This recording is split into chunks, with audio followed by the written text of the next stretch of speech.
epístola a los Hebreos capítulos 1 al 3. Recuerdo antes de mi conversión que escuchaba a personas que decían, no es que Dios me ha hablado, Dios me ha dicho esto, Dios me ha dicho lo otro, y pensaba en mis adentros, pero ¿cómo te va a hablar Dios? O sea, ¿cómo Dios te va a decir esto? ¿Cómo Dios te va a decir lo otro? O sea, no entraba en mi cabeza cómo Dios podía hablar a alguien. O sea, no entendía nada. O sea, de qué forma, de qué manera, cómo se va a dirigir Dios a ti. Y es justo como empieza esta epístola a los Hebreos, resolviendo esa pregunta de ¿Dios realmente habla? Y te dice, muchas veces y de muchas maneras habló Dios. Es decir, que Dios habla continuamente, habla y seguirá hablando. Y de hecho Dios es el que siempre busca una relación con el hombre, con nosotros. ¿Y cómo habla Dios? Pues de muchísimas formas. Sobre todo, la forma principal en que Dios nos habla es en la Biblia, en la palabra de Dios. Porque literalmente la Biblia es la palabra de Dios. Es cierto que la han escrito hombres, o sea, no creo que un animal pueda escribir un libro, la verdad, sería un poco ilógico. Pero esos hombres han escrito la Biblia, o sea, Dios, por medio de esos hombres, ha escrito toda esta palabra. Porque si realmente Dios no hubiese querido que hubiese algo en la Biblia, no se hubiese escrito o se hubiese perdido finalmente. Entonces, aquí, pues esto luego lo profundizamos un poquito porque vamos a introducir la epístola a los Hebreos, que recuerdo cuando tenía que dividir pues el Nuevo Testamento en los conjuntos de libros, no sabía qué hacer con la epístola a los Hebreos, porque hay personas que la incluyen en las epístolas de San Pablo, otras personas que la dejan como un conjunto de libros únicos, que es la epístola a los Hebreos y ya está. O sea, no estaba muy claro si era de San Pablo o no era de San Pablo. E indagando, pues al final decidí cómo separarla porque es que no hay nada claro. O sea, sí, pues puede ser Pablo, pero no sabemos muy bien si es Pablo porque habla de otra manera, de otra forma. ¿Qué sabemos de este autor? Es un autor anónimo. Sabemos que es un autor cercano a los apóstoles. Alguien que fue judío de cultura helénica. Luego, esta carta es una carta que está anclada en la enseñanza de los apóstoles. Entonces, también por lo que se sabe que fue escrita entre el año 67 y 69 después de Cristo por los acontecimientos que narra y los que no narra. Sabemos de este autor que tiene un conocimiento profundo de la escritura del Antiguo Testamento, sobre todo la Torá. Vemos que el lenguaje y el estilo son de elegante pureza. Algo por lo que podemos ver que puede que no sea de Pablo y de otra persona es porque falta el saludo y la acción de gracias que siempre Pablo incluía en sus cartas. Fue escrita, se supone, desde Italia y se sabe que es de la segunda generación cristiana. Entonces, como os comentaba, o sea, no se sabe muy bien y lo que sí que se sabe es que es el único libro del Nuevo Testamento cuyo autor sigue siendo un misterio. Se lee como una homilía extensa explicando cómo Jesús es el cumplimiento de esas promesas que tenemos en el Antiguo Testamento, que el Antiguo Testamento lo que hace es todo apuntar a Jesús, y sus destinatarios son judíos convertidos que sufrían persecución y pensaban en volver al judaísmo, es decir, estaban en un momento muy crítico porque los cristianos eran muy perseguidos. Entonces, aquellos cristianos que antes eran judíos estaban pensando en volver a su pasado, en decir, bueno, si volvemos aquí seguramente estemos mejor, no nos persigan tanto. Estaban como volviendo al pasado y eso realmente no está bien, porque lo que está bien es vivir en el presente y no vivir anclado al pasado, porque realmente Jesús viene para crear un nuevo pacto. O sea, el antiguo pacto ya no tiene eficacia, todo lo nuevo está en el nuevo pacto, en esa alianza eterna que Dios hace con su pueblo, o sea, que Dios los hace libres a raíz de ese nuevo pacto. O sea, si vuelven al antiguo pacto, ellos vuelven a esclavizarse ante la ley. Así que bueno, otra de las cosas que vemos es que seguir a Cristo significa ir contra la corriente, pero realmente vale la pena. También este libro, esta epístola a los Hebreos contiene la definición bíblica de la fe y se ve cómo el velo del templo rasgado, que esto ya lo explicaré más a profundidad en los capítulos, en la crucifixión significa el acceso directo a Dios por medio de la cruz. O sea, una vez Jesús es crucificado en la cruz y dice que se rasga el velo, ese rasgamiento del velo simboliza ese acceso directo a Dios que ya tiene el hombre con Dios. No hace falta ese intermediario como antes, sino que ya el hombre puede tener ese acceso directo con Dios. Así que los dos objetivos principales de esta epístola es, primero, elevar a Jesús como superior, mostrarnos que Jesús es superior a todo, Y luego retar al lector a permanecer fiel a Jesús a pesar de la persecución. La palabra fidelidad es una palabra que permanece a lo largo de toda la Biblia, pero hay algunos libros que te la remarcan muchísimas veces porque al final es muy importante el ser fiel, aunque sea en lo pequeño, porque si eres fiel en lo pequeño vas a ser en lo grande. No tienes que empezar por ser fiel en lo grande y no ser fiel en lo pequeño porque no tendría ningún sentido. Por lo tanto, vamos a ello, vamos al primer capítulo, el prólogo, títulos del Hijo de Dios encarnado, se titula, y aquí es donde nos decía que Dios hablaba de muchas maneras y de muchas formas, y muchas veces, por medio de, pues primero, los profetas, que esto era antes, y luego habló por medio del Hijo, que es ahora, donde Él es el mensaje, o sea, la personalidad de Dios a través de la cual llega ese mensaje. Así que vemos como el Hijo es el resplandor de la gloria de Dios y el Hijo es superior a los ángeles de Dios. Superior simboliza perfecto. Entonces, Jesús realmente es la revelación plena de Dios. Así que lo que estaba demostrando en todo momento y lo que va a demostrar en esta epístola a los Hebreos es que Jesús es superior, pues en este caso, a los ángeles. Empezamos por los ángeles. Y algo que me impacta de este libro, de esta epístola, es que me encanta. O sea, es que me encanta porque lo explica todo tan, pero que tan bien.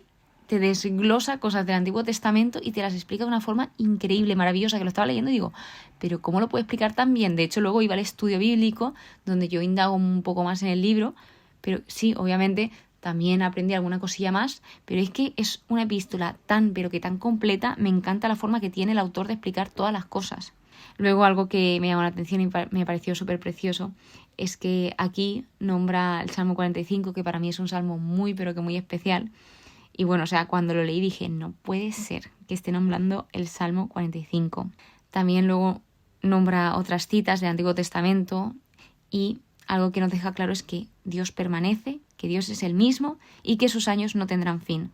Y nos deja claro la definición de quiénes sean los ángeles, que los ángeles son espíritus servidores con la misión de asistir a los que han de heredar la salvación. Y bueno, algo que también nos deja claro este primer capítulo es que la existencia de Dios es evidente por sí misma. Es decir, Dios existe y habla al hombre. No simplemente existe, sino que además de existir, se comunica con nosotros, quiere esa relación que os comentaba. El capítulo 2 es una exhortación, son ánimos, donde nos deja claro que Jesús se hace humano para salvarnos y se nos invita a prestar mayor atención a lo que hemos oído para que no nos extraviemos. Dice, el propio Señor empezó a anunciar esta salvación, que luego fue confirmada por la palabra de quienes la oyeron. Es decir, Dios anuncia y una vez anuncia, también confirma. Dios lo confirmó con signos y prodigios, milagros y dones del Espíritu Santo repartidos. Luego, por la gracia de Dios, gustó la muerte para bien de todos. O sea, por la gracia de Dios, Jesús gusta la muerte. O sea, llega a saber lo que es morir para el bien de todos nosotros.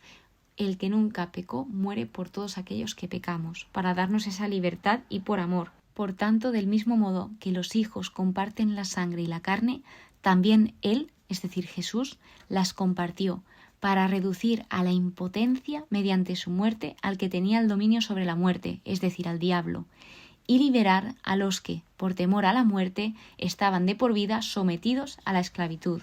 Dios, Jesús, lo que viene a darnos es libertad, porque Él no quiere que seamos esclavos, Él quiere que seamos libres. Por eso Él siempre respeta tanto la libertad del ser humano, porque es aquello que Él nos dio y que además Él vino, se encarnó, se hizo hombre para también darnos esa libertad. Básicamente el tema central de esta epístola es Cristo como sumo sacerdote, y habla de Él como que es misericordioso y fiel. Sobre todo destaca, como os comentaba, la fidelidad. Habiendo pasado Él la prueba del sufrimiento, puede ayudar a los que la están pasando. Es decir, como Cristo sabe lo que es sufrir y Cristo ha pasado el mayor sufrimiento que cualquier humano puede sufrir, Él entiende nuestro sufrimiento porque Él también ha vivido, Él ha sufrido. Jesús lloró, o sea, Jesús también sintió tristeza, sintió miedo, o sea, Jesús fue humano, pero sin dejar de lado que también fue Dios, o sea, fue verdaderamente humano y verdaderamente Dios. Esto también lo podemos aplicar para nuestra vida, por ejemplo, desde hace unos años y desde que pues voy indagando más en la fe y todo, también se me abren los ojos y al final verlo todo como una oportunidad, tanto las cosas buenas como las no tan buenas. Por ejemplo, de aquellos momentos que no son tan fáciles para mí, luego pienso y me da mucho consuelo pensar, es que esto tal vez en un futuro ayude a alguien. Y de hecho me está pasando últimamente que una cosa que me pasó a mí hace casi 4 años ha ayudado a una persona hace muy poquito. Y digo, ¿ves? O sea, es que valió la pena sufrir todo aquello que sufrí para que ayude a esta persona. Y como os comentó en algunos capítulos, es que esa vez que sufrí, esa vez que os estoy hablando, como era la primera vez que sufría de la mano de Dios, al final realmente sí, obviamente lo pasé mal, pero dentro de eso pasarlo mal, yo estaba feliz porque no estaba sola en ese sufrimiento. Entonces es precioso que cada vez que pues nos estemos pasando por un buen momento, tengamos esa certeza de que Dios está con nosotros. O sea, aunque no lo sientas, aunque digas, es que aquí nadie está conmigo, nadie me escucha, nadie me oye, Dios está ahí y eso es una certeza, eso es algo, eso es verdad, o sea, eso es objetivo. No es algo que me estoy inventando, sino eso es algo que a lo largo de la Biblia te queda muy claro. Dios está contigo. ¿Que te lo quieres creer o no te lo quieres creer? Eso ya depende de cada uno, o sea, total libertad. Pero es algo que es totalmente cierto. Él está siempre con nosotros. Y tener claro de que todo lo que Dios hace tiene un propósito. ¿Qué más cosas podemos ver? En el capítulo 3 habla de la fe, camino hacia el descanso divino. Habla de que Cristo es superior a Moisés. Va aclarando muchos temas que ellos tenían muy difusos. O sea, en específico el público judío al que se dirigía. Y una de las cosas que debemos saber es de que debemos entender quiénes somos a la luz de quién es Jesús y lo que ha hecho por nosotros, que esto es esencial para entender quiénes somos, para también, pues, tener claro a quién estamos siguiendo. Y todo lo que ha hecho Jesús por nosotros es entregarse por amor. O sea, lo que resume a Jesús es el amor. Así que lo que empieza diciendo es que toda casa tiene su constructor, más el constructor de todo es Dios. Y habla de que tanto Moisés como Jesús fueron fieles, sin embargo, Moisés fue fiel como siervo y Jesús fue fiel como hijo, diciendo, al frente de su propia casa, que somos nosotros, si es que mantenemos la confianza y vivimos orgullosos de nuestra esperanza. Luego habla de la entrada a ese descanso de Dios y les dice, preocupaos de vuestro corazón. Es muy importante, que sí está muy bien que nos cuidemos por fuera, pero por favor no descuidemos lo de dentro, que también es muy, pero que muy importante.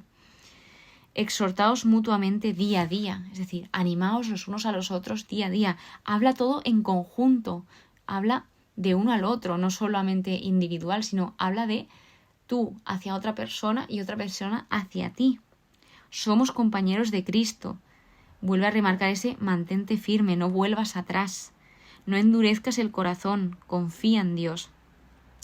Lo que sucedió es que cuando habla de Moisés, o sea, Moisés estuvieron 40 años por el desierto para entrar a esa tierra prometida y al final la mayoría del pueblo de Israel no pudo entrar a la tierra prometida a causa de su incredulidad. Entonces lo que hicieron fue negar, confiar en Dios, es decir, rechazaron esa confianza que tenían en Dios, o sea, rechazaron a Dios directamente y también rechazaron las grandes cosas que Él había prometido y no quisieron persistir en la fe. Las raíces de todo esto, ¿qué es? Pues la tiene el engaño. Y al final cuando tú te niegas a confiar en alguien es tu decisión, no es porque te viene y dices, bueno, no quiero confiar, o sea, tú eliges confiar o no confiar en alguien. Entonces, a raíz de esa incredulidad, ellos rechazaron esa gran bendición que les venía. Entonces, pues esa clave para entrar en el reposo es creer, confiar en Dios, confiar en lo único seguro que tenemos en esta vida, que es Dios. Y el que cómo terminamos es más importante que cómo comenzamos. Y esto nos invita a la perseverancia, que perseveremos siempre. Es muy, pero que muy difícil en algunas ocasiones, pero al final siempre es lo mejor y lo más seguro. Así que pues si alguna vez tienes dudas de si Dios habla, no habla, como me pasaba a mí, efectivamente Dios habla y tú puedes pensar, bueno, pero es que la Biblia hace miles y miles de años que se escribió. Tienes toda la razón, hace miles y miles de años que se escribió. Pero si la lees te vas a dar muchísima cuenta de que es un libro que parece que está actualizado día a día, porque tú lo lees y es palabra de vida. O sea, la Biblia es palabra de vida eterna. Y tú lo lees y dices, pero ¿cómo puede ser que me esté hablando para esta situación por la que estoy atravesando. O sea, es muy, pero que muy fuerte el cómo Dios te puede hablar a través de su palabra y obviamente te puede hablar de otras muchísimas maneras. Te puede hablar a través de personas, de cualquier persona, incluso de la que menos te imagines, te puede hablar. O a raíz de un gesto, o sea, de muchas maneras tiene Dios de hablarnos, de comunicarse con nosotros. Simplemente nosotros tenemos que saber escuchar. Muchísimas gracias por estar aquí, muchísimas gracias por escucharme. Espero que pases muy, pero que muy buen día y que Dios te bendiga.